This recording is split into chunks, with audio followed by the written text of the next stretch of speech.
It's time now to meet the latest member of the Today Show team. We have Puppy here, unnamed yet, and Catherine. Catherine, great to have you on the show as well. Thank you for having us. Catherine, thanks a million for coming in. So this is the little puppy we chose. What type of puppy is it again? So he's a lab cross, so his mother's a golden retriever and the father's a black lab. Yeah, he looks beautiful. He's so adorable. He's gorgeous, Absolutely yeah. adorable. Absolutely. And he has a lovely personality, Catherine, doesn't he? He's mild. We get a tiny bit of water maybe in a bowl and bring it into the little thing. So he's basically now nearly 8 weeks, isn't that right? Yeah, so he's 8 weeks. So he's just about to go into his home socialisation today. He'll be there for a week, and then next week, like, as you know, you'll be meeting his puppy Razor on the show. Yes, that'll be great. Yeah. Okay, tell us a little bit about the cost, because these are very expensive dogs to raise, and the cost of raising a guide dog until they go and take care of their human. Yeah, so it costs around €38,000, and that's from breeding, from training, right through their working life. How long? How much? 38,000 For one? For one dog. And how long will that process take, Catherine?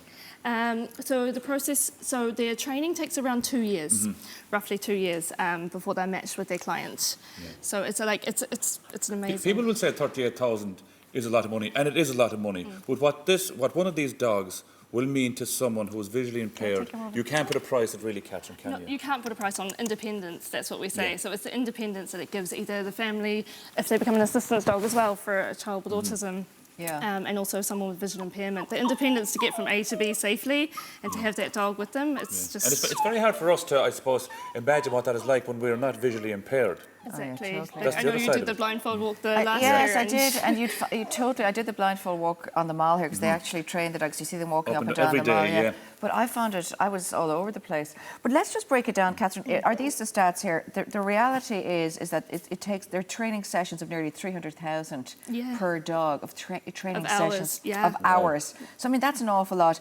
300,000 bags of food. You're looking at over 2 million miles in exercise. Seriously, this is amazing. 10 million volunteer hours contributed to one puppy and 10,000 fundraising events. So when you actually break it down, we can nearly count every cent and every euro. And we know where every cent goes, definitely. How long will a little baby like this work for? Hello. How long will he work for in his working life? This is a boy, by the way. A boy. Usually we look at retiring them from working life around between 8 and 10 years, depending on their health. Okay. And the client will either keep the dog themselves as a pet and get another one. I'd imagine it's very hard to leave the dog go after 8 to 10 years. Yeah, They keep them normally a lot. Yeah, a lot. Or if they're unable to have two, because it is hard to have two dogs naturally, maybe a family member might take them. Yeah, of course, yeah. So then we look at this, they're 8 weeks old, they go to the puppy raisers. This is a very, very important task. Puppy raisers are just regular folk. Tell us about what puppy raisers do. Yeah, like you said, they're regular people. They're amazing. They are superheroes in their own right because they take one of these guys from 8 weeks old all the way till around their first birthday, and that's when they come in for training. And like they have to give up the dog at a year old as well. Which is very, because we had puppy raisers on a few weeks ago, and they said they found it very hard to give the dog back. Yeah, it is, but it's so rewarding knowing who they're going to and what they're going to do for the rest of their life. Yeah. So they take them in at around 8 weeks. They have them for the full year. They take them everywhere with them. Yeah. They have very similar access to a guide dog themselves. So they take them shopping. They take them into cafes, they take them, like a lot of people take them to church with them every week because that's what a guide dog owner is going to be doing. Yeah. And as well as that at home, Catherine, I mean, taking care of a little baby like this, it's like a little baby. Yeah. You have to be very devoted, which I know you're always looking for puppy raisers because you don't have enough people, isn't that right? That's right, yeah, exactly.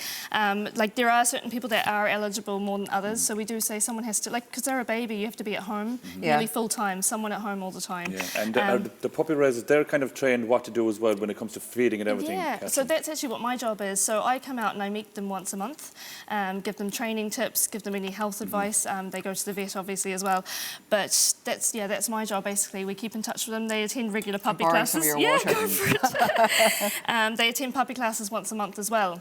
Yeah. So they get the support from us, and as well, all the costs are covered. Yeah. They don't have to pay a cent. They're giving their time to us, so we give them a free puppy. Yes. Maura, what attracted you to this little guy?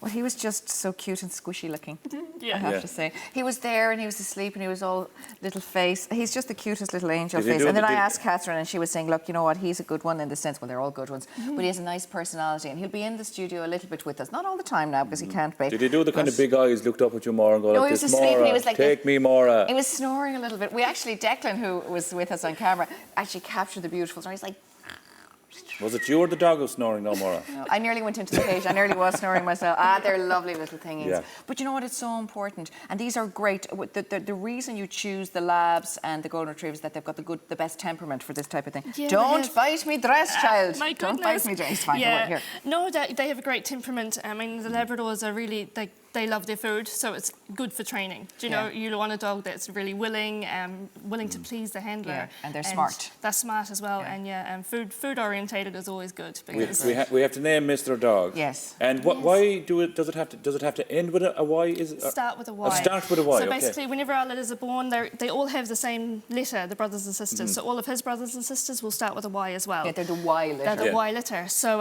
yeah, your viewers have to come up with a really interesting Y name, and it's a boy. So keep in mind a boy. Yeah. So that's a good one. We're asking you to do that. That's a tough enough one though. It is. Why? Yeah, like we do leave out the X.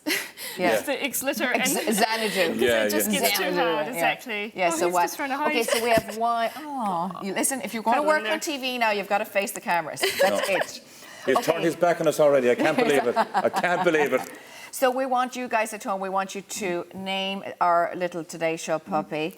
And we'll give you a treat. We'll give you some mugs. Well, yeah. The most sought after things in the world, these mugs now. These things. They're like the royal family mugs. There they are, the two of us on the front. Yeah, except for the two of us in the front. Yeah, so there they are. Okay. I want a crown on the next one. Will we ask our boss for the crown? we can sort that out. I believe now if you go to our Facebook page and all that as well, all the information is up there. And get thinking about those names. Don't do it too fast. Think about it for a while. Yeah. We have a few days to do it, don't we, Maura? We absolutely do. Catherine, of course, we're going to meet the person that our puppy will be paired with for his life. I think next week. Yes, in a couple of weeks. Yes, the puppy raiser, who will be paired with until he goes off to the person, to the client. That's it, yes. So we're going to meet that next week. So Y is the name of the dog. Yeah, it has to begin with Y. Go onto our Facebook page. All the details are on there, and the winner, whatever name we pick, beginning with Y, for this beautiful dog here, will get one of these, a clean one. Not a dog, a clean mug. No, one of these.